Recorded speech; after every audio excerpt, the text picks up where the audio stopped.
ये एरिया पे थोड़ा कॉन्सेंट्रेट करना है. ಯಾವ ನಿಮ್ಮ ಹಣೆಯ ಭಾಗದಲ್ಲಿ ಗುರೂಜಿಯವರು ಬೆರಳಿಡ್ತಾರ ಅಲ್ಲಿ ನಿಮ್ಮ ಗಮನ ಹೋಗಲಿ. इधर कॉन्सेंट्रेट करना है. यही एरिया पे कॉन्सेंट्रेट करना है.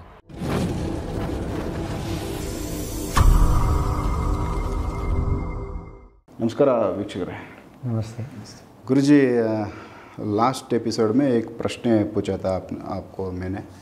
अब पहले हम लोग ऋषि मुनि काला वो टाइम पे सभी वो सप्त ऋषि वो सभी बोलते हैं, उसको भी छोड़ के दूसरा ऋषि मुनि का ऋषि मुनि लोग एक छोटा सा एक मकान बना के जंगल में रहता था. वो टाइम पे राक्षस लोग ज़्यादा था. वो लोगों का मतलब वो लोगों का हाथ से बचाने के लिए वो देवता पूजा करता था, होमा हवना ये सभी वो टाइम पे था. अभी बारिश नहीं होगा तो बारिश आने का पूजा कर दिया तो वो आता था. ये ऐसा वो ये चीज़ ध्यान में हमारा ध्यान में है और पुराना में भी लिखा हुआ है. सो इसका बारे में क्या बात आप बताते हैं? देखो, इसका बारे में पता करने के लिए हमको 3 चीज़ पता करनी चाहिए. मंत्र, तंत्र, यंत्र. ನೋಡಿ, ಈ ಯಜ್ಞ, ಹೋಮ, ಹವನ ಅಥವಾ ಋಷಿಮುನಿಗಳು ತಮ್ಮ ತಪಸ್ಸೆರಿಗೆ ಹೋದಾಗ ರಾಕ್ಷಸರಿಂದ ರಕ್ಷಣೆ ಪಡಿಬೇಕಿದ್ರೆ ದೇವತಾ ಪೂಜೆಯನ್ನು ಮಾಡ್ತಾ ಇದ್ರು ಅಂತ ಹೇಳ್ತಾರೆ. ಅದಕ್ಕೆ ಮುಖ್ಯವಾಗಿ 3 ಭಾಗಗಳಿವೆ ಅಂತ ಗುರುಜಿ ಹೇಳ್ತಾರೆ. ಒಂದು ತಂತ್ರ, ಮಂತ್ರ ಮತ್ತು ಯಂತ್ರ ಅಂತ. मंत्र बोलेगा तो आपको मालूम है ये शब्द जो वाइब्रेशन बात से हमारा ये जो वाइब्रेशन है, ये वाइब्रेशन ब्रह्मांड तक पहुंचने के लिए वो वाइब्रेशन कैसा क्रिएट करना है, हमको उसका बारे में जानकारी चाहिए. ओके. ಮೊದಲನೇದಾಗಿ ಮಂತ್ರ ಅಂತ. ಮಂತ್ರ ಅಂತ ಹೇಳೋದು ಅದೊಂದು ಶಕ್ತಿ, ಒಂದು ಅಲೆ ಅಂತ ಹೇಳ್ತಾರೆ. ಆ ಶಕ್ತಿ ಬ್ರಹ್ಮಾಂಡ ತನಕ ಹೋಗಿ ಮುಟ್ಟಬೇಕಿದ್ರೆ ಅದಕ್ಕೊಂದು ರೀತಿ ಇದೆ ಅಂತೆ. अभी लोग पहले कैसा था, जो मंत्र जप करने वाला ब्राह्मण था. ಹಿಂದಿನ ಕಾಲ ब्रह्मज्ञानी मतलब जिसको ब्रह्म का बारे में ज्ञानी है वो ब्राह्मण मंत्र जब यूज करता था. ಹಿಂದಿನ ಕಾಲದಲ್ಲಿ ಮಂತ್ರಕ್ಕೆ ಯಾರು ಯೋಗ್ಯರು, ಬ್ರಾಹ್ಮಣ ಅಂತ ಹೇಳಿದರೆ ಏನು ಅಂತ ಗುರುಜಿ ಹೇಳೋ ರೀತಿ ಹೀಗೆ. ಬ್ರಹ್ಮಜ್ಞಾನವನ್ನು ಪಡೆದವನೇ ಬ್ರಾಹ್ಮಣ. ಆ ಬ್ರಾಹ್ಮಣ ಮಾತ್ರ ಮಂತ್ರದ ಪ್ರಯೋಗವನ್ನು ಮಾಡಬಹುದು. ऋषि लोगों को वाइब्रेशन मालूम है. आज यूट्यूब भगवान है. सारा मंत्र अपना ट्यून बना दिया. अभी भगवान को वाइब्रेशन पे वो डोर नहीं खुलेगा. उधर डोर देखो, हर डोर का हर एक चाबी होता है. वो चाबी बराबर है तो उसमें डालेगा तो दरवाजा खोलेगा. अगर वो वाइब्रेशन बराबर नहीं, मंत्र तो हम जब कर रहे हैं, उधर दरवाजा कभी नहीं खोलेगा. भगवान को मालूम है ये गलत शब्द है. वो वाइब्रेशन बराबर नहीं, इसलिए भगवान वो दरवाजा नहीं खोलेगा. भगवान को मालूम है कुछ ना कुछ दुरुद्देश्य से आ रहे. ओके. ಗುರುಜಿ ಹೇಳೋದು ಹೀಗೆ ಮಂತ್ರದ ಬಗ್ಗೆ. ಇವತ್ತು ಯೂಟ್ಯೂಬೇ ನಮಗೆ ಮಂತ್ರದ ದೇವರಾಗಿದ್ದಾರೆ ಅಂತ ಗುರುಜಿ ಹೇಳ್ತಾರೆ. ಪ್ರತಿಯೊಂದು ಬಾಗಿಲಿಗೆ ಬೀಗ ಇದ್ರೆ ಆ ಬೀಗವನ್ನು ತೆರಿಬೇಕಿದ್ರೆ ಒಂದು ಕೀಲಿ ಇದೆ ಅಂತೆ. ಹಾಗೆ ದೇವರ ಬಾಗಿಲನ್ನು ತೆರಿಬೇಕಿದ್ರೆ ಮಂತ್ರ ಎಂಬುದು ಕೀಲಿ ಕೈ. ಅದನ್ನು ಜಪಿಸುವ ರೀತಿಯಲ್ಲಿ ಜಪಿಸಿದರೆ ಮಾತ್ರ ದೇವರ ಬಾಗಿಲನ್ನು ತೆರೆಯಲು ಸಾಧ್ಯ. ಆದರೆ ಈಗ ಹೇಗಾಗ್ತದೆ, ಮಂತ್ರವನ್ನು ಜಪಿಸುವವನಿಗೆ ಬ್ರಹ್ಮಜ್ಞಾನ ಇಲ್ಲ, ಮಂತ್ರದ ಜ್ಞಾನ ಇಲ್ಲ. ಹಾಗಾಗಿ ಅದನ್ನು ತಪ್ಪು ರೀತಿಯಲ್ಲಿ ಜಪಿಸಿದಾಗ ಅದರಿಂದ ಉತ್ಪತ್ತಿಯಾಗುವ ಸ್ಪಂದನದ ಅಲೆ ಉಂಟಲ್ಲ, ಅದು ದೇವರ ತನಕ ತಟ್ಟುವುದಿಲ್ಲ. ಬದಲಾಗಿ ಅದರಲ್ಲಿ ದುರುದ್ದೇಶಪೂರಿತವಾದ ಕಾರಣ ದೇವರದಕ್ಕೆ ಹೋಗುವುದಿಲ್ಲ ಅಂತ ಗುರುಜಿ ಹೇಳ್ತಾರೆ.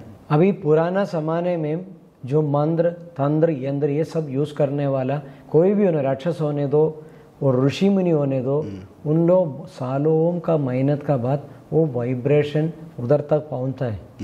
ऐसा एक दिन ओम नमः शिवाय बोलते हो, कौन ओम नमः शिवाय बोला जल्दी आके मतलब आशीर्वाद तो नहीं देता था. ध्यान एक ही चित्ता नहीं होता है, मतलब घूमता रहता है. एग्जैक्टली. देन इतना वाइब्रेशन बनाने के लिए ऋषि लोग साथ में मंत्र, उसका साथ में तांत्रिक आइडियाज, तांत्रिक और यंत्र उपकरण वो सब यूज करता था. उसमें एक डिफरेंट टाइप का वाइब्रेशन जल्दी पहुंचता है.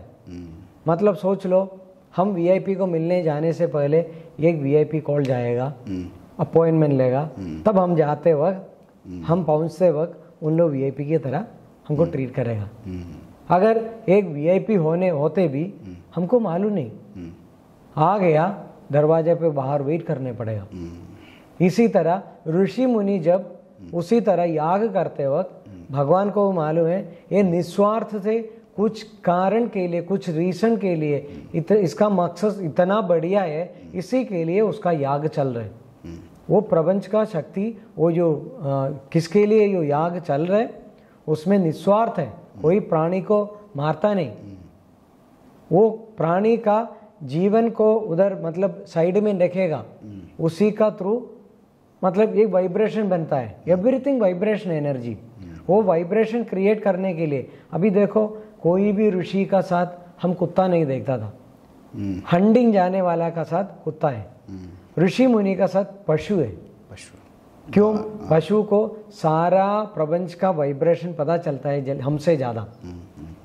ಹೇಳೋದು ಈ ಹಿಂದೆ ರಾಕ್ಷಸರಾಗಲಿ ಅಥವಾ ಋಷಿಮುನಿಗಳಾಗಲಿ ಹಲವಾರು ವರ್ಷಗಳ ಕಠಿಣ ತಪಸ್ಸಿನ ಫಲವಾಗಿ ಮಂತ್ರವನ್ನು ಹೇಗೆ ಬಳಕೆ ಮಾಡಬೇಕಂತ ಗೊತ್ತಿತ್ತಂತೆ. ಅದಕ್ಕೆ ತಕ್ಕದಾಗಿ ಅವರು ಮಂತ್ರವನ್ನು ಪ್ರಯೋಗ ಮಾಡಿದಾಗ ಅದು ದೇವರನ್ನು ತಲುಪ್ತಿತ್ತು ಅಂತ. ಯಾಕಂತೇಳಿ ಪ್ರತಿಯೊಂದು ಶಬ್ದವು ಅದು ಶಕ್ತಿ, ವೈಬ್ರೇಷನ್ ಅಂದರೆ ಶಕ್ತಿ, ಒಂದು ಅಲೆಯನ್ನು ಉತ್ಪನ್ನ ಮಾಡ್ತದೆ, ಅದು ತಲುಪ್ತಾ ಇತ್ತು. ಆದರೆ ಈಗಿನ ಜನರಲ್ಲಿ ಅದು ಇಲ್ಲ ಅಂತ ಹೇಳ್ತಾರೆ. ಯಾಕಂತ ಹೇಳಿದ್ರೆ ಅಲ್ಲಿ ನಿಸ್ವಾರ್ಥ ಇಲ್ಲ ಅಂತ. ಋಷಿಯೊಬ್ಬರು ಹಿಂದೆ ಮಂತ್ರವನ್ನು ಬಳಸ್ತಿದ್ರೆ ಅದರ ಹಿಂದೆ ನಿಸ್ವಾರ್ಥ ಭಾವ ಇತ್ತು. ಅದಕ್ಕೆ ದೇವರು ಹೋಗೊಟ್ಟು ಪ್ರಪಂಚ ಕೂಡ ಅವರನ್ನು ಅನುಗ್ರಹಿಸ್ತಾ ಇತ್ತು, ಪ್ರಪಂಚದೊಡನೆ ಸಂಪರ್ಕ ಕೂಡ ಸಾಧ್ಯವಾಗುತ್ತೆ ಇತ್ತು ಅಂತ. ನೀವು ನೋಡಿ, ಈ ಹಿಂದೆ ಇದ್ದ ಯಾವ ಋಷಿ ಮುನಿಯ ಒಟ್ಟಿಗೆ ನಾಯಿ ಇರಲಿಲ್ಲ. ಒಂದು ಋಷಿ ಮುನಿಯೊಟ್ಟಿಗೆ ಇದ್ದದ್ದು ಗೋವು. ಯಾಕೆ? ಗೋವಿಗೆ ಪ್ರಪಂಚದೊಡನೆ ಸಂಪರ್ಕ ಇದೆ ಅಂತ ಗುರುಜಿ ಹೇಳೋದು. अभी हम सोच लो एक संगीत प्रैक्टिस करने के लिए कितना सालों का मेहनत है, उसमें एग्जैक्टली वाइब्रेशन में सुनेगा तो हमको बहुत अच्छा लगता है। इसी तरह मंत्र जप करने के लिए एक वाइब्रेशन है, वो देख के पढ़ते फिर जप होता है। पहले रीडिंग है, वो रीडिंग बाय हार्ट होने का जप होता है। जब ऑटोमेटिकली वो जप का वाइब्रेशन बराबर होएगा, ये हमारा नास द्वार से अंदर चले जाएगा। अभी हम नॉर्मल मंत्र पढ़ के देखो, नास द्वार से नहीं जा रहे, वो कभी हमको अंदर लेना आता भी नहीं। When we started using that mantra proper way, हम जब यूज करेगा तब उसका वाइब्रेशन हमारा बॉडी में आएगा, हमको पता नहीं चलेगा।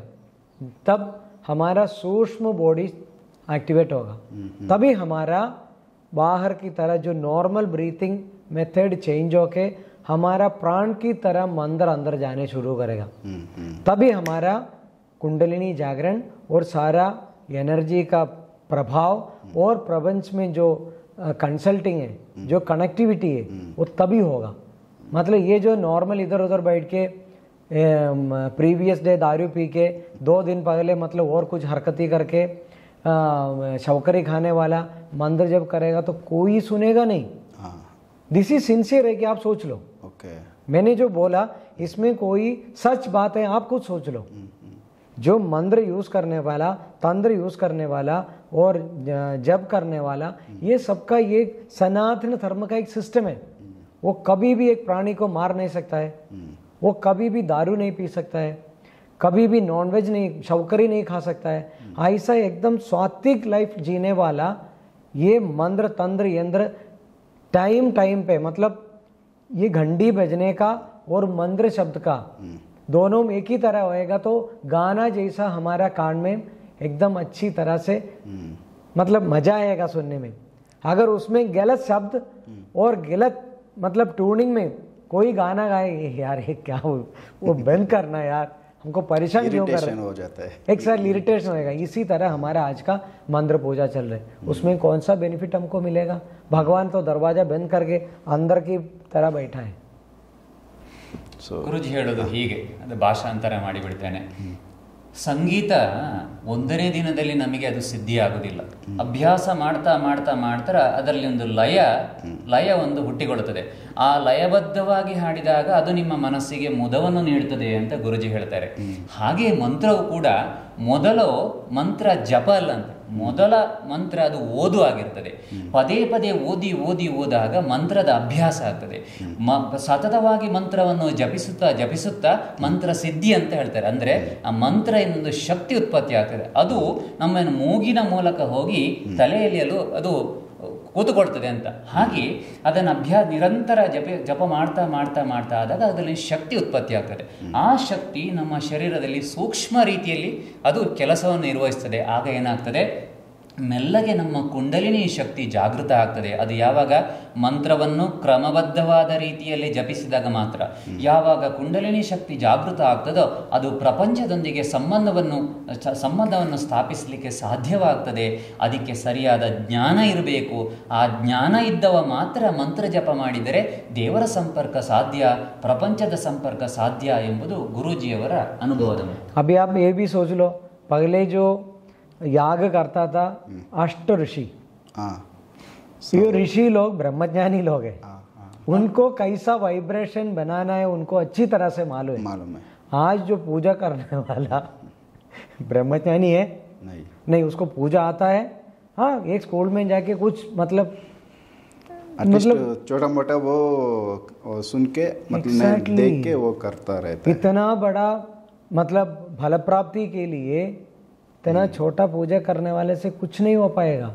This is very honestly I am telling you, if you want to know that प्रपंच का मतलब हमारा सामने भगवान प्रकट होगा, उसी तरह पूजा करने के लिए इतना शुद्धिवृत्ति और निष्ठा चाहिए। उसके लिए सिर्फ एक ब्रह्मज्ञानी को ही हो सकता है। कितना लोगों का अपना ऊपर कंट्रोल है? नहीं, किसी को नहीं। वैसा अपना आप कंट्रोल नहीं, अपना आप सिद्ध प्रज्ञ नहीं, वो आदमी पूजा करेगा तो कैसा भगवान प्रकट होगा? आप मुझे बताओ। ನೋಡಿ, ಮೂಲ ಸನಾತನ ಧರ್ಮ ಏನು, ಪ್ರಚಲಿತದಲ್ಲಿ ಸನಾತನ ಧರ್ಮ ಹೇಗೆ ನಡೆದುಕೊಂಡು ಬರ್ತಾ ಉಂಟು ಎಂಬುದರ ಬಗ್ಗೆ ಚಿತ್ರಣವನ್ನು ಗುರುಜಿ ಕೊಡ್ತಾರೆ. ಈ ಹಿಂದೆ ಯಾಗದ ಬಗ್ಗೆ ನೀವು ಪ್ರಶ್ನೆ ಮಾಡಿದಿರಿ, ಯಾಗ ಯಜ್ಞಾದಿಗಳು ಹೇಗೆ ಮತ್ತು ಏನದರ ಮಹತ್ವ ಅಂತ. ಈ ಹಿಂದೆ ಅಷ್ಟ ಋಷಿಗಳು ಯಾಗವನ್ನು ಮಾಡ್ತಾ ಇದ್ರು. ಹೇಗೆ? ಅವರೆಲ್ಲ ಬ್ರಹ್ಮಜ್ಞಾನಿಗಳಾಗಿದ್ದರು. ಅವರಿಗೆ ಮಂತ್ರವನ್ನು ಹೇಗೆ ಪಠನೆ ಮಾಡಬೇಕಂತ ಗೊತ್ತಿತ್ತು. ಜೊತೆಗೆ ಮಂತ್ರದಲ್ಲಿ ಆ ದೈವಿಕ ಅಲೆಯನ್ನು ಸೃಷ್ಟಿ ಮಾಡುವುದು ಹೇಗೆ ಎಂಬ ತಂತ್ರವನ್ನು ಕೂಡ ಅರಿತಿದ್ರು ಅಂತ ಗುರುಜಿ ಹೇಳ್ತಾರೆ. ಆಗ ಕಾರಣ ಅಂಥ ವ್ಯಕ್ತಿ ಮಂತ್ರವನ್ನು ಜಪಿಸಿದಾಗ ಭಗವಂತ ದರ್ಶನವನ್ನು ಕೊಡಲಿಕ್ಕೆ ಸಾಧ್ಯ ಆಗ್ತಿತ್ತು. ಈಗ ಅದಕ್ಕೆ ವ್ಯತಿರಿಕ್ತವಾಗಿ ಈಗ ಮಂತ್ರ ಜಪ ಮಾಡುವವ ಅಥವಾ ಪೂಜೆ ಮಾಡುವವನ ಜೀವನ ಶೈಲಿ ಹೇಗಿದೆ? ಅವನಿಗೆ ಮಂತ್ರದ ಸೂಕ್ಷ್ಮ ಜ್ಞಾನ ಇಲ್ಲ, ಅವನಿಗೆ ತನ್ನ ಸ್ವನಿಯಂತ್ರಣ ಇಲ್ಲ, ಆತ ಸ್ಥಿತಪ್ರಜ್ಞನಲ್ಲ. ಸ್ಥಿತಪ್ರಜ್ಞತೆಯನ್ನು ಪ್ರಾಪ್ತಿಗಳಿಸುವುದು ಹೇಗೆ? ಬಲಾತ್ಕಾರದಿಂದಲ್ಲ, ಅದಕ್ಕೆ ಒಂದು ತಂತ್ರ ಇದೆ. ಹಾಗಾಗಿ ಬ್ರಹ್ಮಜ್ಞಾನಿಯಾದವ ಯಾರಿಗೆ ಇಂದ್ರಿಯಗಳ ಮೇಲೆ ಸಂಯಮ ಇದೆಯಾ ಆತ ಮಾತ್ರ ಸರಿಯಾದ ರೀತಿಯಲ್ಲಿ ಮಂತ್ರವನ್ನು ಜಪಿಸಲಿಕ್ಕೆ ಸಾಧ್ಯ ಅಂತ ಗುರುಜಿ ಹೇಳಿದ್ದಾರೆ. पहले जमाने में हम खाना खाने के लिए बैठेगा, उसका एक तरीका था। हम ऐसा क्रॉस लेग करके ऐसा बैठता था, पहले घी डाल के खाना खाता था। उसके लिए एक रीज़न है, हम हवन करते वक्त भी घी डालता है पहले घी। क्यों? हमारे ये शरीर का इधर भी हवन है। हर खाना खाने का हर चीज़ का एक तरीका पहले था। आज सब विदेशी लोग आके हमको मतलब तोड़ बोड़ करके हमको सही क्या है गलत क्या है कुछ पता नहीं चल रहा है।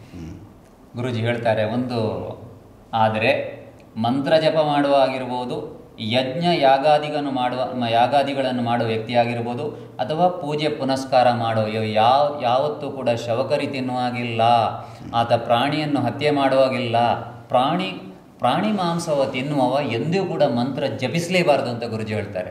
ಅದಕ್ಕೆ ಅದರಾದ ಒಂದು ನಿಯಮ ಇದೆ ಅಂತ ಗುರುಜಿ ಹೇಳುವಂಥದ್ದು.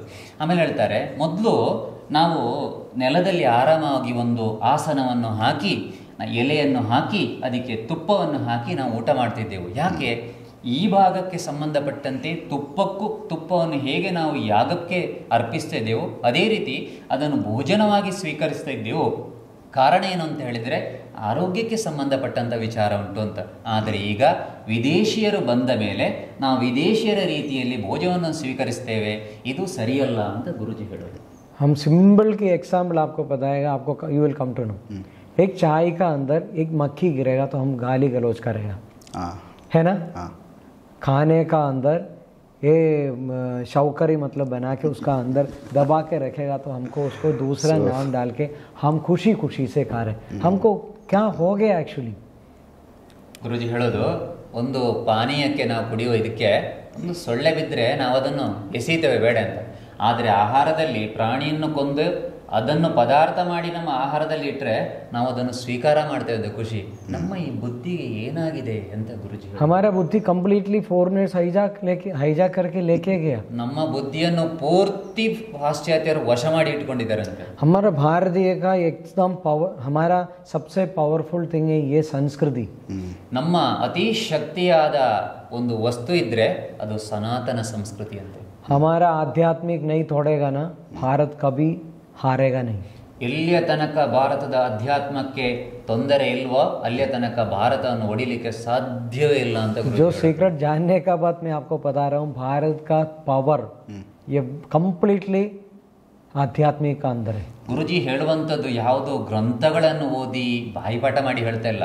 ಯಾವತ್ತೂ ನನಗೆ ಅಧ್ಯಾತ್ಮದ ಸ್ವಾಜ್ಞಾನ ಆಯಿತೋ ಅಂದು ನನಗೆ ಗೊತ್ತಾಯಿತು ಭಾರತದ ಮಹಾನ್ ಶಕ್ತಿ ಯಾವೊಂದು ಇದ್ದರೆ ಅದು ಅಧ್ಯಾತ್ಮ ಮಾತ್ರ. ಎಲ್ಲಿಯ ತನಕ ಅಧ್ಯಾತ್ಮ ಭಾರತದಲ್ಲಿ ಇರ್ತದೋ ಅಲ್ಲಿಯ ತನಕ ಭಾರತಿಗೆ ವಿಪತ್ತು ಇಲ್ಲ ಅಂತ ಹೇಳ್ತಾರೆ ಗುರುಜಿ. एक स्फोटन मतलब एक बॉम्ब बनाने के लिए बहुत सारा थिंग चाहिए. हमारा पुराना ऋषि लोग मेघ विस्फोटन करने के लिए दो मतलब प्रपंच का दो सीक्रेट थी, ऐसा मिलावट करेगा तो मेघ विस्फोटन होता है. ಗುರುಜಿ ಹೇಳ್ತಾರೆ ಒಂದು ಬಾಂಬು ತಯಾರಿಕೆಗೆ ಹಲವಾರು ವಸ್ತುಗಳ ಅಗತ್ಯ ಉಂಟಂತೆ. ಆದರೆ ಪ್ರಾಚೀನ ಋಷಿಮುನಿಗಳ ಹತ್ರ ಒಂದು ತಂತ್ರ ಇತ್ತಂತೆ. ಅತಿ ಸರಳವಾದ ತಂತ್ರಗಳನ್ನು ಬಳಸಿಕೊಂಡು ಮೇಘಸ್ಫೋಟ ಹೇಗೆ ಮಾಡುವುದೆಂಬ ತಂತ್ರನವರು ಅರಿತಿದ್ರಂತೆ. मेघ विस्फोटन होते वक्त प्रपंच में कुछ हिलेगा नहीं, मगर मेघ विस्फोटन में इतना पानी हिलेगा प्रपंच पूरा मतलब ಖುಷಿ ಯೋಗ. ಹಾಗಾಗಿ ಪುರಾತನ ಋಷಿಗಳ ಮೇಘ ಸ್ಫೋಟದಿಂದ ಪ್ರಪಂಚಕ್ಕೆ ಹಾನಿ ಆಗ್ತಾ ಇರಲಿಲ್ಲಂತೆ. ಬದಲಾಗಿ ಆ ಮೇಘ ಸ್ಫೋಟಗೊಂಡಾಗ ಅತಿಯಾದ ಮಳೆ ಬರ್ತಿತ್ತು. ಅಂದರೆ ಎಷ್ಟು ಪ್ರಪಂಚಕ್ಕೆ ನೀರು ಬೇಕಿತ್ತೋ ಆ ಮಳೆ ಬಂದು ಖುಷಿಯಿಂದ ಇರ್ತಿತ್ತು ಪ್ರಪಂಚ. ಸಿರ್ಫ್ ದೋ ಮೆಟೀರಿಯಲ್ ಕಾಫಿ ಹೈ, ಕೇವಲ 2 ವಸ್ತುಗಳು ಮಾತ್ರ ಸಾಕಂತೆ. ತೀಸರಾ ಕುछ चाहिए नहीं. ಮೂರನೇ ವಸ್ತುವಿನ ಅಗತ್ಯ ಇಲ್ಲ. वो मिलाने का और ಯೋಚನ करने का एक तरीका है. ಹಾಗಾಗಿ ಆ 2 ವಸ್ತುಗಳನ್ನು ಸಂಯಮಗೊಳಿಸಿಕೊಂಡು ಯೋಚಿಸುವ ಒಂದು ರೀತಿ ಇತ್ತಂತೆ. हर चीज को हमारा संस्कृति में ईच एंड एवरीथिंग को एक एक टाइमिंग है. अभी हमको मंदिर पूजा करना है, ब्राह्म मुहूर्त में उसका शुरू करना है. ಸನಾತನ ಧರ್ಮದಲ್ಲಿ ಪ್ರತಿಯೊಂದು ವಿಚಾರಕ್ಕೊಂದು ಸಮಯ ಇದೆ ಅಂತೆ. ನೋಡಿ, ಈಗ ಮಂತ್ರವನ್ನು ಯಾಪ ಜಪಿಸಬೇಕು, ಬ್ರಹ್ಮ ಮುಹೂರ್ತದಲ್ಲಿ ಮಂತ್ರ ಜಪ ಮಾಡಬೇಕು ಅಂತ ಗುರುಜಿ ಹೇಳ್ತಾರೆ. इसी तरह कोई ऋषि है, मुनि है, सप्तर्षि है, नहीं तो ऐसा ब्रह्मज्ञानी लोग है, उन लोग पूजा करेगा ही नहीं आज. बिकॉज आज ऐसा निस्वार्थ रीजन नहीं. अभी देखो एक निस्वार्थ रीजन बताएगा. अभी हमारा मुल्ला पेरियार डैम ब्लास्ट होने वाला है, ऑलरेडी डिसाइड कर दिया. मतलब प्रपंच ने हमको इन्फॉर्मेशन दे दिया, लोगों को बता दिया. ये सच लोगों को बताने से हमको दोष है, कोई बेनिफिट नहीं. अगर 100 डेज का बाद वो डैम ब्रेक नहीं हुआ, लोग गालियां देगा. ठीक है, इसका वो तो इसका मतलब क्या है? डैम ब्रेक होना ही है क्या? नहीं होने की बात तो सच होने का है. एग्जैक्टली ये प्रिकॉशन के ध्यान में देखा हुआ वो गलत. जैसे मैं एक्चुअली इसलिए बताया लोगों को प्रिकॉशन के लिए, लोग सुधरो. वो डैम को हम संरक्षण दे सकता है, वो कभी प्रपंच हमको प्रकट होकर हमको कोई दोष नहीं देगा. ठीक है, अभी भी उसको बचाने के लिए टाइम है, स्कोप है. हाँ. मगर अपना आप नहीं सुधरेगा ना, कभी भी डैम रुकेगा नहीं. ಗುರುಜಿ ಹೇಳೋದು ಹೀಗೆ, ಪ್ರಾಚೀನ ಋಷಿ ಮುನಿಗಳು ಯಾವತ್ತೂ ಕೂಡ ಸ್ವಾರ್ಥ ದೃಷ್ಟಿಯಿಂದ ಅವರು ಪೂಜೆ ಮಾಡ್ತಾ ಇರಲಿಲ್ಲ ಅಂತೆ. ಮತ್ತೆ ಈಗ ಏನು ನಡೀತಾ ಉಂಟು ಆ ಥರ ಅವರು ಖಂಡಿತ ಮಾಡಲಿಕ್ಕೆ ಸಪ್ತ ಋಷಿಗಳಾಗಿರ್ಬೋದು, ಇದು ಮುನಿಗಳಾಗಿರ್ಬೋದು, ಯಾರು ಕೂಡ ಮಾಡಲಿಕ್ಕೆ ಸಾಧ್ಯವೇ ಇಲ್ಲ ಅಂತ. ಈಗ ಗುರುಜಿ ಹೇಳ್ತಾರೆ, ಈಗ ಮಲ್ಲಪುರಂ ಡ್ಯಾಮ್ ಒಡೆದು ಹೋಗ್ತದೆ ಅಂತ ನಿಜವಾಗಿ ನಾವು ಹೇಳಿದರೆ ನಮಗೆ ದೋಷ ಬರ್ತದೆ ಅಂತ ಹೇಳ್ತಾರೆ. ಕಾರಣ, ನಾಳೆ ಎಲ್ಲಿಯಾದರೂ ಒಂದು ವೇಳೆ ನಡೆಯದೇ ಇದ್ರೆ ಜನ ಇವರನ್ನು ಬೈತಾರಂತೆ, ನೀವು ಹೇಳಿದಿರಲ್ವಾ ಅಂತ. ಹಾಗಾಗಿ ಈಗ ಯಾಕೆ ಹೇಳ್ತಾರೆ ಅಂತ ಹೇಳಿದ್ರೆ, ಇನ್ನಾದರೂ ಕೂಡ ಸರಿಯಾದ ಧರ್ಮ ಮಾರ್ಗದಲ್ಲಿ ಬರಲಿ ಎಂಬ ಒಂದು ಜಾಗೃತಿಯನ್ನು ಹುಟ್ಟಿಸುವ ದೃಷ್ಟಿಯಿಂದ ಮಾತ್ರ ಹೇಳಿದ್ದಾರೆ ಹೊರತು, ಇಲ್ಲದಿದ್ರೆ ಪ್ರಪಂಚದ ನಿಯಮ ಅದು ಹೋಗ್ಲೇಬೇಕು ಅಂತ ಇದ್ರೆ ಅದು ಹೋಗೇ ಹೋಗ್ತದೆ ಅಂತ ಹೇಳ್ತಾರೆ. ಧರ್ಮ ಮಾರ್ಗದಲ್ಲಿ ಬಾರದೆ ಇದ್ರೆ ಹೋಗುದು ಮಾತ್ರ ನಿಶ್ಚಿತ ಅಂತ ಹೇಳ್ತಾರೆ. अब यह सोच लो, ये डैम पुराना जमाने में हुआ करता था. सोचो तब राजा हमारा जैसा ऋषि लोगों को संभालता था. हम राज ऋषि जैसे एग्जैक्टली हम कुछ बोलेगा तो राजा वो राज्य में मतलब रूल बनाता था. आज मैंने सपोज बोल दिया एक बहुत बड़ा हवन पूजा करेगा तो वो डाम 1 साल तक रुक सकता है। उसके लिए क्या रूल्स है, शौकरी नहीं खाने का, गलत काम नहीं होने का, ये रूल है, बता दिया। इसका राजा अभी शौकरी बंद करने वाला है? नहीं होता है नहीं, मतलब हम पूजा हम करो, उसका जो बेनिफिट है सबको चाहिए, हम कुछ सैक्रिफाइस नहीं करेगा, अगर नहीं मतलब उसका रिजल्ट नहीं मिला, गालियां तुम सुनना है। अभी इसी तरह हो गया सिस्टम, सबको अपना बेनिफिट चाहिए, कोई इतना भी सैक्रिफाइस नहीं करेगा। ये जो ज़माने पे हम बोलने से बेटर है चुपचाप बैठो, जो जिंदगी किसको किसको जो होना है होने दो, नहीं तो अपना आप चेंज करने के लिए कोशिश करो। सबको पैसा का ऊपर, पैसा का पीछे पागल है, ये पैसा लेके हम उधर नहीं जा सकता है। हमको कर्मफल भी इतना बढ़िया होगा, पूछो मत। ये कर्मफल से हमको दूर जाने के लिए अभी एक ही तरीका है, ये जो एसएमएस मेडिटेशन है, this is the only option right now, और कोई ऑप्शन है ही नहीं। बाकी का ऑप्शन में आप जाएगा तो बैलगाड़ी जैसा है, बहुत स्लो जाएगा। आपको बेनिफिट मिलने के लिए ये जिंदगी खत्म ही हो ये जिंदगी, ये लाइफ में आपको काफ़ी नहीं होगा। ಗುರುಜಿ ಹೇಳೋದು ಹೀಗೆ, ಪ್ರಾಚೀನ ಕಾಲದಲ್ಲಿ ಒಬ್ಬ ಬ್ರಹ್ಮಋಷಿ, ಒಬ್ಬ ಋಷಿ ರಾಜಾಶ್ರಯದಲ್ಲಿದ್ದ ಅಂತ. ಆಗ ಒಂದು ವೇಳೆ ಇಂಥ ಅಣೆಕಟ್ಟಿನ ಅನಾಹುತ ನಡೀತದೆ ಅಂತ ಇದ್ರೆ ಒಬ್ಬ ಬ್ರಹ್ಮರ್ಷಿ ರಾಜನಿಗೆ ಹೇಳಿದ್ರಾಯ್ತಂತೆ, ಅದು ನಿಯಮವಾಗಿ ಪಾಲಿಸಲೇಬೇಕಾಗ್ತಿತ್ತು. ಪ್ರಾಣಿ ಹತ್ಯೆ ಮಾಡಬಾರ್ದು, ಯಾರು ಕೊಲ್ಲಬಾರ್ದು ಅಂತ ಹೇಳಿದ್ರೆ ಅದೊಂದು ಕಾನೂನಾಗಿ ಕಾರ್ಯರೂಪದಲ್ಲಿ ಬರ್ತಿತ್ತಂತೆ. ಆಗ 1 ವರ್ಷ ಒಂದು ಬರುವ ಅನಾಹುತವನ್ನು ತಪ್ಪಿಸುವ ಸಾಧ್ಯತೆ ತುಂಬ ಇತ್ತು ಅಂತ. ಈಗ ಒಬ್ಬ ಋಷಿ ಅಥವಾ ಬ್ರಹ್ಮಜ್ಞಾನಿಯ ಮಾತನ್ನು ಕೇಳಲಿಕ್ಕೆ ಯಾರು ರೆಡಿ ಇದ್ದಾರೆ? ಯಾರಿಲ್ಲ. ಹಾಗಾಗಿ ಎಲ್ಲರೂ ಕೂಡ ಹಣದ ಹಿಂದೆ ಬಿದ್ದಿದ್ದಾರೆ ಅಂತ ಗುರುಜಿ ಹೇಳ್ತಾರೆ. ಈ ಹಣವನ್ನು ಪಡ್ಕೊಂಡು ನಾವು ದೇವರಲ್ಲಿಗೆ ಹೋಗ್ಲಿಕ್ಕೆ ಸಾಧ್ಯ ಇಲ್ಲ. ಹಾಗಾಗಿ ಕರ್ಮದೋಷದಿಂದ ಮುಕ್ತಿ ಆಗಲೇಬೇಕು, ಅದಲ್ಲದೆ ಬೇರೆ ದಾರಿಲ್ಲ ಅಂತ ಹೇಳ್ತಾರೆ. ಹಾಗಾಗಿ ನಾಳೆ ಏನಾದರೂ ಆದರೆ ನಮ್ಮನ್ನು ಬೈತಾರೆ ಅಂತ ಗುರುಜಿ ಹೇಳ್ತಾರೆ. ಆದ್ದರಿಂದ ಆ ಕರ್ಮದೋಷದಿಂದ ನಾವು ಹೊರಗೆ ಬರಬೇಕು, ಅಥವಾ ಧರ್ಮ ಮಾರ್ಗದಲ್ಲೇ ನಾವು ನಡೆದು ಮುಂದೆ ನಮ್ಮ ಲಕ್ಷ್ಯವನ್ನು ನಾವು ಸೇರಬೇಕು ಅಂತ ಹೇಳಿದ್ರೆ ಅದಕ್ಕೆ ದಾರಿ ಒಂದೇ. SMS ಧ್ಯಾನಕ್ಕೆ ನೀವು ಬನ್ನಿ ಅಂತ ಕರೆಯನ್ನು ಗುರುಜಿ ಕೊಡ್ತಾ ಇದ್ದಾರೆ. ಅದರ ಅರ್ಥ ಈ ಹಿಂದೆ ಇರುವಂಥ ಅಧ್ಯಾತ್ಮ ದಾರಿಗಳು ತಪ್ಪು ಅಲ್ಲ ಅಂತ, ಇದು ವೇಗಗತಿಯಲ್ಲಿ ನಡೆಯುತ್ತದೆ. ಈ ಹಿಂದೆ ಇದ್ದ ಅಧ್ಯಾತ್ಮ ದಾರಿಗಳೆಲ್ಲ ಬಹಳ ನಿಧಾನವಾಗಿ ಕ್ರಮಿಸುವುದಿಲ್ಲ ಅಂತ ಹೇಳಿದರೆ ಕ್ರಮಿಸ್ತದೆ. ಇದರಲ್ಲಿ ವೇಗಗತಿಯಲ್ಲಿ ನಡೆದು ಲಕ್ಷ್ಯವನ್ನು ಸೇರಿ ಜೊತೆಗೆ ಕರ್ಮದೋಷದಿಂದ ವಿಮುಕ್ತರಾಗಲು ಸಾಧ್ಯವಿದೆ ಅಂತ ತಸ್ಮೈ ಗುರುಜಿಯವರು ಹೇಳ್ತಾ ಇದ್ದಾರೆ. बाकी कोई भी आप मेडिटेशन कर लो, पूजा कर लो, कुछ भी कर लो, आपका कर्म बल कार्मिक अकाउंट कभी क्लोज नहीं होगा. ನೀವು ಬೇರೆ ಯಾವುದೇ ಪೂಜೆ ಹವನ ಹೋಮ ಏನೇ ಮಾಡಲಿ ತಪ್ಪಲ್ಲ, ಆದರೆ ನಿಮ್ಮ ಕರ್ಮದ ಖಾತೆಯಲ್ಲಿರುವ ಕರ್ಮದೋಷ ಉಂಟಲ್ಲ, ಇದನ್ನು ನೀವು ಚುಕ್ತ ಮಾಡಲಿಕ್ಕೆ ಸಾಧ್ಯವಿಲ್ಲ ಅಂತ ಹೇಳ್ತಾರೆ. टेम्पररी बेनिफिट मिलेगा, ತಾತ್ಕಾಲಿಕ ಒಂದು ಪರಿಹಾರ ಸಿಗ್ಬೋದು. एक दिन में कोई प्रेग्नेंट होके बच्चा पैदा कर सकता है? ಒಂದು ದಿನದಲ್ಲಿ ಒಬ್ಬ ಸ್ತ್ರೀ ಗರ್ಭಿಣಿಯಾಗಿ ಮಗುವಿಗೆ ಜನ್ಮ ಕೊಡ್ಲಿಕ್ಕೆ ಸಾಧ್ಯ ಇದೆ. ಅಸಾಧ್ಯ ಚೀಸ್ में बोल के पैदा क्या है? ಹಾಗಾಗಿ ಆಗದ್ದನ್ನು ನಾನು ಹೇಳಿ ಅಸಾಧ್ಯವಾದನ್ನು ಹೇಳಿ ಪ್ರಯೋಜನ ಇಲ್ಲ ಅಂತ. अनेक प्रपंच का मतलब अनेक देव कोटि मतलब प्रपंच का सपोर्ट है तो ही एक आदमी का कार्मिक अकाउंट क्लोज हो सकता है. ಅವರು ಹೇಳೋದು ಗುರುಜಿ, ಪ್ರಪಂಚದ ಅನೇಕ ದೈವಿಕ ಶಕ್ತಿಗಳ ಸಹಕಾರ ಇದ್ದರೆ ಮಾತ್ರ ಒಬ್ಬ ವ್ಯಕ್ತಿಯ ಕರ್ಮದೋಷದ ಖಾತೆಯನ್ನು ಮುಚ್ಚಬಹುದು ಅಥವಾ ಆತನನ್ನು ಕರ್ಮದಿಂದ ಮುಕ್ತನನ್ನಾಗಿ ಮಾಡಬಹುದು ಅಂತ ಗುರುಜಿ ಹೇಳ್ತಾರೆ. हमारा संस्कृति में 33 ಕೋಟಿ ದೇವತಾ बोलता है. ನಮ್ಮ ಸಂಸ್ಕೃತಿಯಲ್ಲಿ 33 ಕೋಟಿ ದೇವತೆಗಳ ವಿಚಾರ ಬರ್ತದೆ. ये कोई देवता गलत नहीं, ಯಾವುದೇ ಈ ವಿಚಾರ ಉಂಟಲ್ಲ ಯಾವುದು ತಪ್ಪಲ್ಲ, ಇದು ಯಾವುದು ಸುಳ್ಳಲ್ಲ ಅಂತ ಗುರುಜಿ. हमारा एक एक प्राण को एक एक देवता मानता हूँ, उसमें सुप्रीम पावर एक है, उसको सुप्रीम ಗೋಡ್ बोलता हूँ. ಹಾಗಾಗಿ ಈ 33 ಕೋಟಿ ದೇವತೆಗಳ ಪರಿಕಲ್ಪನೆ ಹೇಗಂತ ಹೇಳಿದ್ರೆ, ಪ್ರತಿಯೊಂದು ನಮ್ಮಲ್ಲಿರುವ ಪ್ರಾಣಕ್ಕೂ ಒಂದು ಒಂದು ಒಂದು ದೇವತೆ ಅಂತೇಳಿ ಇದ್ದಾರಂತೆ. ಇವರ ಎಲ್ಲರಿಗೂ ಕೂಡ ಮುಖ್ಯವಾಗಿ ಒಂದು ಪರಮ ಚೈತನ್ಯ ಇದೆ, ಅದನ್ನು ದೇವರು ಅಂತ ಹೇಳ್ತಾರೆ. अभी हमारा शरीर में अनेक कोटि मतलब वेन्स है, नर्व्स है. That is I am not talking about ये बॉडी, फिजिकल बॉडी का नहीं, सूक्ष्म बॉडी का अनेक कोटि नर्व्स है, उसमें अनेक कोटि वाल्व्स है। ये वाल्व एक ही तरह ऑपरेट होएगा तो ये रॉकेट की तरह ऊपर जाएगा। ಗುರುಜಿ ಬಹಳ ಸೂಕ್ಷ್ಮವಾಗಿ ಉಂಟು. ಇದಕ್ಕೆ ಗಮನದ ಜೊತೆಗೆ ಶ್ರದ್ಧೆ ಇದ್ರೆ ಮಾತ್ರ ಇದನ್ನು ಅರ್ಥೈಸಿಕೊಳ್ಳಬಹುದು.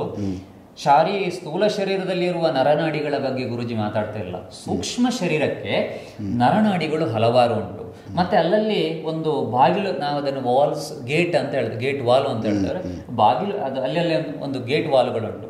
ಅವು ಒಮ್ಮೆ ಜಾಗೃತಿ ಆದ್ರೆ ಅದು ರಾಕೆಟ್ ಗತಿಯಲ್ಲಿ ಊರ್ಧ್ವಮುಖ ಆಗ್ಲಿಕ್ಕೆ ಸಾಧ್ಯ ಅಂತ ಗುರುಜಿ ಹೇಳ್ತಾರೆ. अभी क्या है, हमारा सूक्ष्म बॉडी तो एक्टिवेट नहीं, ಈಗಂತ हमारा कुंडलनी मतलब जो चक्रासन कुंडलनी एवरीथिंग इन द सूक्ष्म बॉडी, अभी हमारा शरीर में कुछ है ही नहीं।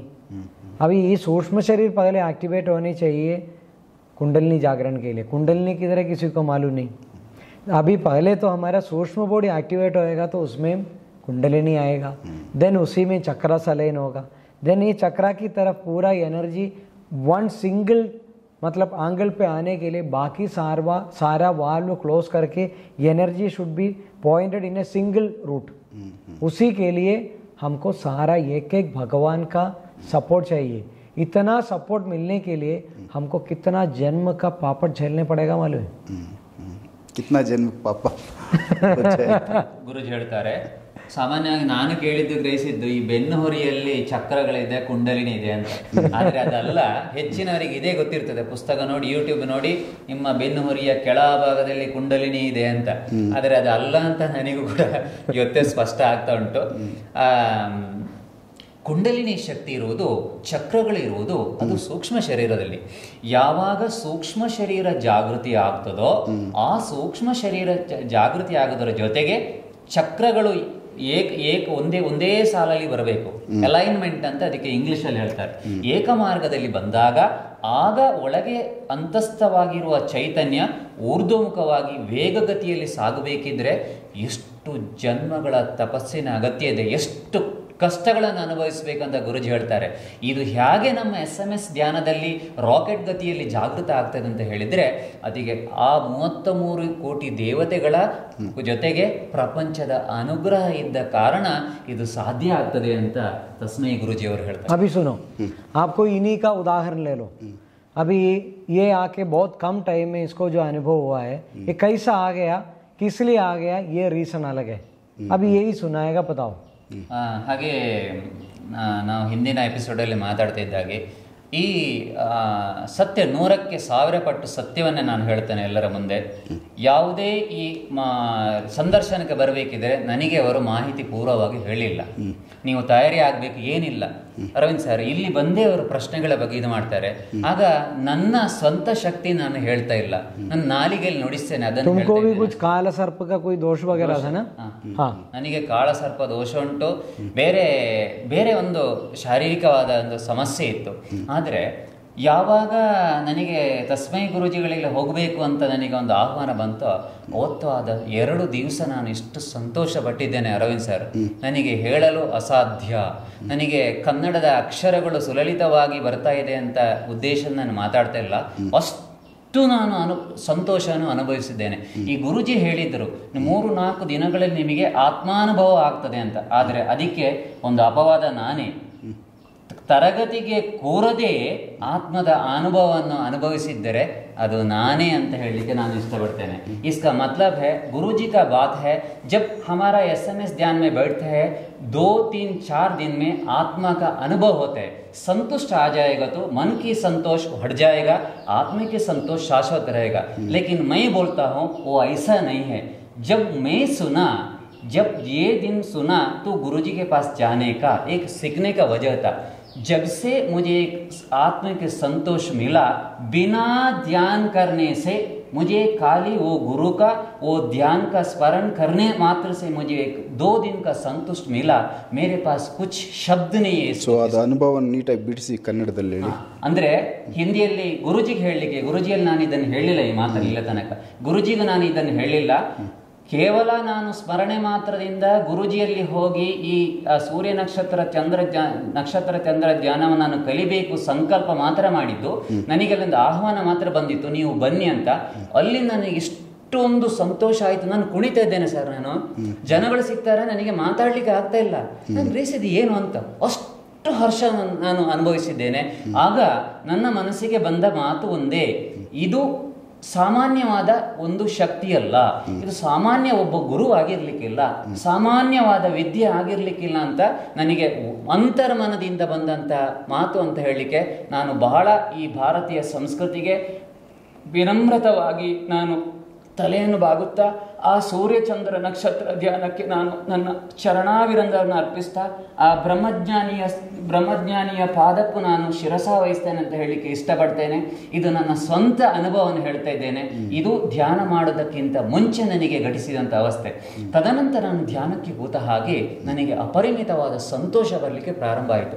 ನಾನು ತುಂಬ ಕಷ್ಟವನ್ನು ಅನುಭವಿಸಿ ಬಂದ ಹಾಗಂತ ಎಂದಿಗೂ ಕೂಡ ನಾನು ಆಧ್ಯಾತ್ಮದಿಂದ ಜಾರಲಿಕ್ಕೆ ತುಂಬ ಪ್ರಯತ್ನ ಪಟ್ಟಿದ್ದೇನೆ. ಹಾಗಾಗಿ ಅಧ್ಯಾತ್ಮವೇ ನನ್ನ ಕೈ ಹಿಡಿದಿದೆ ಹೊರತು ನಾನು ಅಧ್ಯಾತ್ಮವನ್ನು ಕೈ ಹಿಡಿದಿದ್ದೇನೆ ಅಂತ ಹೇಳಿದರೆ ದೊಡ್ಡ ತಪ್ಪಾಗ್ತದೆ. ಸತ್ಯವನ್ನು ಹೇಳಲಿಕ್ಕೆ ಇಷ್ಟಪಡ್ತೇನೆ. ಸರಿ, ಸುಮಾರು 1 ತಿಂಗಳಾಯಿತು ಅರವಿಂದರೆ. ಆ ಕೂತಲ್ಲಿಂದಲ ಎಷ್ಟು ಖುಷಿ ಆಯಿತು ಅಂತ ಹೇಳಿದರೆ, ನಾನು ಪ್ರಾರಂಭದಲ್ಲಿ ನನಗೆ ಕಂಡದ್ದು ನನಗೆ ಒಂದು ಗೋವಿನ ಮುಖ. ಹೇಳಿ ಕೇಳಿ ನಾನು ಯಾವುದೇ ಸಂಘ ಸಂಸ್ಥೆಗಳಿಂದ ಪ್ರಭಾವಿತನಾದ ವ್ಯಕ್ತಿಯಲ್ಲ. ಗೋವು ನನ್ನ ಪ್ರಾಣ ನನಗೆ ಎಷ್ಟು ಮುಖ್ಯವೋ ಅಷ್ಟೇ ನನಗೆ ಮುಖ್ಯ. ನನಗೆ ಗೋವು ಅಷ್ಟು ನಾನು ಪ್ರೀತಿಸ್ತೇನೆ. ನನ್ನ SMS ಧ್ಯಾನದಲ್ಲಿ ನನಗೆ ಪ್ರಥಮವಾಗಿ ಬಂದ ಒಂದು ವ್ಯಕ್ತಿ ಶಕ್ತಿ ಇದ್ದರೆ ಅದು ಗೋವು. ತದನಂತರ ನನಗೆ ಬಂದದ್ದು ಆನೆಯ ಸೊಂಡಿಲು, ಆನಂತರ ಬಂದದ್ದು ಆನೆ, ನಂತರ ಬಂದದ್ದು ಗಣಪತಿ, ನಂತರ ಸಂಜೆಯ ಸೂರ್ಯ ಧ್ಯಾನದಲ್ಲಿ ನನಗೆ ಪ್ರಕಾಶವಾದ ಕಿತ್ತಳೆ ಬಣ್ಣದ ಒಂದು ಸೂರ್ಯನನ್ನು ಕಂಡು ಪರಮಾನಂದವಾಯಿತು. ಆನಂತರ ದಿನ ಹೋದಾಗೆ ನನ್ನ ಒಳಗಿನ ಸಂತೋಷ ಉಂಟಲ್ಲ, ಇದಿಷ್ಟು ನನಗೆ ಹೇಳಲಿಕ್ಕೆ ಶಬ್ದವೇ ಇಲ್ಲ. ಆತ್ಮಾನುಭವ ಏನು, ಬ್ರಹ್ಮಾನುಭವ ಏನು ಅಂತ ಅದರ ಒಂದು ಸಣ್ಣ ಝಲಕ್ ನನಗೆ ಸಿಕ್ಕಿದೆ. ಅಷ್ಟೇ ನಾನು ಖುಷಿಯಲ್ಲಿದ್ದೇನೆ. ಹುಟ್ಟಿ ಸಾಧಾರಣ ವರ್ಷಗಳೇ ಕಳೆಯಿತು, ಇಷ್ಟೊಂದು ಸಂತೋಷವನ್ನು ನಾನು ಪಡೆದಿಲ್ಲ. ಇದಕ್ಕೆ ಸಾಧ್ಯ ಆಗಿದ್ದರೆ ಇದಕ್ಕೆ ತಸ್ಮೈ ಗುರುಜಿಯ ಬ್ರಹ್ಮಾಂಡದ ಅಥವಾ ಅವರ ಪರಮಗುರು ಶ್ರೀಮನ್ ನಾರಾಯಣ ಗುರುಗಳ ಆಶೀರ್ವಾದವಂತೆ ನಾನು ತಿಳ್ಕೊಳ್ತೇನೆ. ಜೊತೆಗೆ ಈ ಸೂರ್ಯ ನಕ್ಷತ್ರ ಚಂದ್ರ ಧ್ಯಾನವೇ ಅಂತ ನಾನು ಗಂಟಾಘೋಷವಾಗಿ ಹೇಳ್ತೇನೆ. ಇದರಲ್ಲಿ ಎರಡು ನನ್ನ ಇದು ಸ್ವಾರ್ಥ ಇಲ್ಲ, ಸಂಪೂರ್ಣ ನಿಸ್ವಾರ್ಥವಾದ ಅನುಭವವನ್ನು ನಾನು ಹೇಳಿದ್ದೇನೆ. अब ये सोच लो, इनका सौभाग्य देखो, ये आते वक्त इसका मुंह पूरा काला था, अभी उसका फेस चमक रहा है. दूसरा, मुझे कन्नड़ा आता नहीं था, इनको कन्नड़ा और हिंदी आता था, दोनों आता है. इसका वजह से वो आज मेरा साथ बैठने का सौभाग्य मिला है. ಗುರುಜಿ ಹೇಳೋದು, ನಾನು ಬಂದಾಗ ನನ್ನ ಮುಖದಲ್ಲಿ ಕಪ್ಪಿನ ಕಲೆಗಳಿತ್ತು, ನನಗೆ ಏನು ಗೊತ್ತಿರಲಿಲ್ಲ. ಆದರೆ ನನಗೆ ಆ ತಾಯಿ ಸರಸ್ವತಿ, ಆ ಪೂರ್ವ ಗುರುಗಳನ್ನು ಸ್ಮರಿಸ್ತೇನೆ.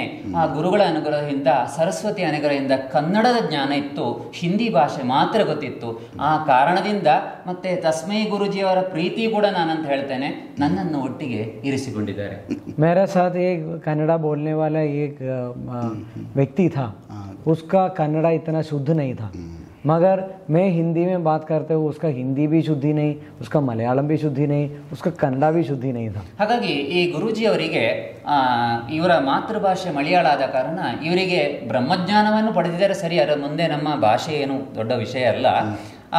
ಇವರಿಗೆ ಕನ್ನಡ ಭಾಷೆ ಅಗತ್ಯತೆ ಇತ್ತು. ಹಾಗಾಗಿ ನನಗಿಂತ ಮುಂಚೆ ಒಬ್ಬರು ವ್ಯಕ್ತಿ ಬಂದಿದ್ದರಂತೆ. ಇವರು ಗುರುಜಿ ಜೊತೆ ಸಂಭಾಷಣೆ ಮಾಡುವಾಗ ಅವರ ಹಿಂದಿಯೂ ಕೂಡ ಶುದ್ಧವಾಗಿರಲಿಲ್ಲ, ಕನ್ನಡವೂ ಕೂಡ ಶುದ್ಧವಾಗಿರಲಿಲ್ಲ. ತರುವಾಯ ನಾನು ಬಂದೆ ಅಂತ ಗುರುಜಿ ಹೇಳ್ತಾರೆ. अभी इनको ऐसा सौभाग्य मिला, जैसा बात करते ही मुझे लगा ये मतलब हमारा ट्रांसलेटिंग के लिए बहुत हेल्प होगा. बेस्ट आ रहा है. Exactly. तो हम लोग बात करते हैं कन्नड़ा, हम लोग क्या बात करते हैं कन्नड़ा, उसको कन्नड़ा का भी अच्छा कन्नड़ा है इसका. एग्जैक्टली उसका साथ साथ क्या हो गया, लैंग्वेज भी शुद्ध है, उच्चारण भी शुद्ध है, और वॉइस भी बहुत जोर से आ रहा है. एग्जैक्टली इसको लिए जल्दी वो जल्दी से पहुंच जाता या है. दूसरे एक इनको बात करते होगे, इनको पूछा आप क्या करता है, ही वॉज से कॉलेज प्रोफेसर, MA इंग्लिश है.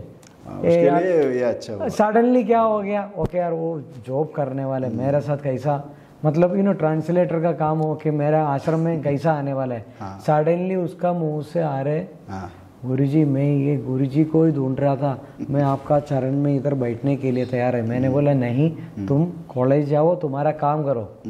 कुछ दिनों का बाद वो खुद फोन करके बोला मेरा कॉलेज का नौकरी क्या है. ओके, बाद में इधर ही शिफ्ट हो गया। फिर कंप्लीटली मेरा इधर शिफ्ट हो गया। बहुत अच्छा ही हुआ, क्या हुआ वो अच्छे से हो रहा है। ಅದೆಲ್ಲ ಒಳ್ಳೇದಾಗ್ತದೆ. ನಾನು ಕೂಡ ಅಧ್ಯಾತ್ಮದ ಪಥದಲ್ಲಿ ಒಬ್ಬ ಹುಡುಕಾಟ ಮಾಡ್ತಿರೋ ವ್ಯಕ್ತಿ. ಮೂಲತಃ ನನ್ನ ವ್ಯಕ್ತಿ, ನಾನು ಕಾಲೇಜಲ್ಲಿ ಒಬ್ಬ ಅಸಿಸ್ಟೆಂಟ್ ಸಹಾಯಕ ಪ್ರಾಧ್ಯಾಪಕನಾಗಿದ್ದೆ ನಾನು. ಆದರೆ ಬರಬರ್ತಾ ನಾನು ಗುರುಜಿಯವರು ನನಗೆ ಕಂಡರು. ಯೂಟ್ಯೂಬಲ್ಲಿ ಸಿಕ್ಕಿದಾಗ ಸೂರ್ಯನಿಂದ ಮಕ್ಕಳಿಗೆ ಜನ್ಮವನ್ನು ಕೊಡಬಹುದೆಂಬ ಅನಿಲರ ಒಂದು ಮಾತು, ಅರವಿಂದ್ ಅವರ ಸ್ವದೇಶ್ ವಿಡಿಯೋವನ್ನು ನೋಡಿದಾಗ ನನಗೆ ಬಹಳ ಆನಂದವಾಯಿತು. ಇದರ ಅರ್ಥ ಇವರಿಗೆ ನಾನು ಮಾರುಕಟ್ಟೆಯನ್ನು ಒದಗಿಸ್ತೇನೆ ಅಂತ ಯಾರು ಅನ್ಯತಾ ಭಾವಿಸಬಾರ್ದು. ನನ್ನ ಸ್ವ ಇಚ್ಛೆಯನ್ನು ನಾನು ಹುಡುಕಿಕೊಂಡು ಬಂದಾಗ ಗುರುಜಿ ಸಿಕ್ಕಿದ್ರು. ಆಗ ನಾನು ಹೇಳಿದೆ, ಗುರುಜಿ ಹೇಳಿದರು ನೀವು ಕಾಲೇಜಿಗೆ ಹೋಗಿ ಅಂತ ಗುರುಜಿ ಹೇಳಿದ್ದಾರೆ. ನನ್ನ ಕೆಲಸಕ್ಕೆ ತಸ್ಮೈ ಗುರುಜಿ ಎಂದಿಗೂ ತಡೆಯೊಡ್ಲಿಲ್ಲ, ಅಪವಾದ ನಾನು ಮಾಡಬಾರದು. ನಾನು ಆಗ ಇವರನ್ನು ಕಂಡಾಗ, ಇವರಲ್ಲಿ ಮಾತುಕತೆ ಮಾಡಿದಾಗ ನನಗೆ ಕಂಡಿತು ಈ ಗುರುವಿಂದ ನನಗೆ ಮಾರ್ಗ ಸಿಗ್ತದೆ ಅಂತ ಸ್ಪಷ್ಟ ಆಯಿತು. ಹಾಗಂತ ಇವರನ್ನು ಕಂಡಾಗ ನನಗೆ ಆಕರ್ಷಣೆ ಏನೂ ಆಗಲಿಲ್ಲ, ಸತ್ಯ ಹೇಳ್ತೇನೆ. ಆದರೆ ಬರಬರುತ್ತಾ ನನಗೆ ಕಂಡಿತ್ತು ಅವರು ಫೋನಲ್ಲಿ ನನ್ನನ್ನು ಪ್ರೀತಿಯಿಂದ ಮಾತಾಡಿಸಿದ ರೀತಿ ಉಂಟಲ್ಲ, ಅದು ನನ್ನನ್ನು ಆಕರ್ಷಣೆಗೆ ಒಳಪಡಿಸಿತ್ತು. ಆದರೆ ವಶೀಕರಣದತ್ತ ಅಥವಾ ನನ್ನನ್ನು ಆಕರ್ಷಣೆ ಮಾಡಬೇಕಂತ ಇದೊಂದು ತಿಂಗಳಾಯಿತು ಅವರ ಜೊತೆಗೆ, ಒಂದು ಮಾತು ಅವರಿಂದ ಬರಲಿಲ್ಲ. ತಪ್ಪಿದ್ದಲ್ಲಿ ಕಡಾಖಂಡಿತವಾಗಿ ಎಲ್ಲರ ಮುಂದೆ ನನ್ನನ್ನು ಅವರು ಹೇಳಿದ್ದಾರೆ, ಪೆಟ್ಟು ಕೊಡಲಿಲ್ಲ. ಮಾತಿನ ಏಟಿಂದ ನನ್ನನ್ನು ಸುಧಾರಣೆ ಮಾಡ್ತಾ ಇರುವಂಥ ಒಂದು ಗುರುಜಿ ಇದ್ದರೆ ಅದು ತಸ್ಮೈ ಗುರುಜಿ ಅಂತ ನಾನು ಹೇಳಲಿಕ್ಕೆ ಇಷ್ಟಪಡ್ತೇನೆ. ಆದರೆ ಮಾರನೇ ದಿವಸ ನನಗೆ ಸಿಕ್ಕುವಂಥ ಅನುಭವ ಉಂಟಲ್ಲ, ಅದಕ್ಕೆ ಎರಡು ಮಾತಿಲ್ಲ ಅಂತ ಹೇಳಲಿಕ್ಕೆ ಇಷ್ಟಪಡ್ತೇನೆ. ಹಾಗಾಗಿ ಈಗಲೂ ನಾನು ವೃತ್ತಿಯಲ್ಲಿ ಉಪನ್ಯಾಸಕನಾಗಿ ಹೋಗ್ತಿದ್ರೆ ತಸ್ಮೈ ಗುರುಜಿಯವರ ಆಶ್ರಮ ನನಗೆ ದ್ವಾರ ಮುಕ್ತವಾಗಿದೆ ಎಂದು ತಡೆ ಹಿಡಿಯಲಿಲ್ಲ. ನಾನು ಕೇಳಿಕೊಂಡೆ ನನಗೆ ನೀವು ಮಾರ್ಗದರ್ಶನ ಮಾಡಬೇಕು ಅಂತ. ಆಗ ಅವರು ಅಸ್ತು ಹೇಳಿದ್ರು ಅಷ್ಟೇ. ಸೊ ವೀಕ್ಷಕರೇ, ಇದೊಂದು ಯಾಕಂದರೆ ಇವರು ಈಗ ಜಸ್ಟ್ 1 ತಿಂಗಳೇನೋ ಆಗಿದೆ ಅಷ್ಟೇ ಇವರು ತಸ್ಮೈ ಗುರುಗಳ ಜೊತೆ ಜಾಯಿನ್ ಆಗಿ. 1 ತಿಂಗಳಲ್ಲೇ ಅವರಿಗೆ ಸಾಕಷ್ಟು ಅನುಭವಗಳಾಗಿದೆ. ಅದಾದಮೇಲೆ ಇವ್ರ ಜೊತೆಯಲ್ಲಿ ಇನ್ನೂ ನಮ್ಮ ಕನ್ನಡಿಗರು ತುಂಬ ಜನ ಆಲ್ರೆಡಿ ಧ್ಯಾನದಲ್ಲಿದ್ದಾರೆ. ಸೊ ಅವ್ರಿಗೂ ಕೂಡ ಸಾಕಷ್ಟು ಅನುಭವಗಳಾಗ್ತಾ ಇದ್ದಾವೆ. ಬರೋ ಮುಂದಿನ ವಿಡಿಯೋಗಳಲ್ಲಿ ನಾನು ಅವರದ್ದು ಸ್ಪೀಚನ್ನ ನಾನು ಕಲೆಕ್ಟ್ ಮಾಡ್ತೀನಿ, ಏನೆಲ್ಲ ಅನುಭವಗಳಾಗಿದ್ದಾವೆ. ಸೊ ಅವುಗಳನ್ನೆಲ್ಲ ನಾನು ನಿಮ್ಮ ಮುಂದೆ ತೋರಿಸೋ ಪ್ರಯತ್ನ ನಾನು ಮಾಡ್ತೀನಿ. ಅದರ ಜೊತೆಗೆ ನನ್ನ ಭಾಷೆಯಲ್ಲಿ ಆಯ್ಕೆ ಮಾಡಿದ್ದು ಇದು ಗುರು ಸಂಕಲ್ಪ. ರಾಜೇಶ್ ಏನು ಗುರೂಜಿಯನ್ನು ಆಯ್ಕೆ ಮಾಡಲಿಲ್ಲ, ನೆನಪಿರಲಿ. ಭಾಷೆಗೆ ಸಂಬಂಧಪಟ್ಟಂತೆ ರಾಜೇಶನ ಆಯ್ಕೆ ಅಲ್ಲ, ಗುರುವಿಗೆ ಕಂಡಿತಂತೆ ನನ್ನಲ್ಲಿದ್ದಂಥ ಜ್ಞಾನವನ್ನು ಕನ್ನಡದಲ್ಲಿ ಭಾಷಾಂತರ ಮಾಡಲಿಕ್ಕೆ ಈ ವ್ಯಕ್ತಿ ಸೂಕ್ತ ಅಂತ ಗುರು ಚಿತ್ತಕ್ಕೆ ಅನಿಸಿತ್ತಂತೆ. ಇಲ್ಲಿ ನಾನು ಕಾರಣ ಅಲ್ಲ, ಇಲ್ಲಿ ಗುರು ಸಂಕಲ್ಪವೇ ಕಾರಣ ಅಂತ ಹೇಳಲಿಕ್ಕೆ ನಾನು ಇಷ್ಟಪಡ್ತೇನೆ. ಸೊ ಮಿಸ್ ಮಾಡದೆ ನೆಕ್ಸ್ಟ್ ಎಪಿಸೋಡ್ಗಳು ನೋಡ್ತಾ ಹೋಗಿ. ಮತ್ತಷ್ಟು ವಿಡಿಯೋಗಳನ್ನ ನಾವು ಮಾಡ್ತಾ ಇರ್ತೀವಿ. ನಮಸ್ಕಾರ.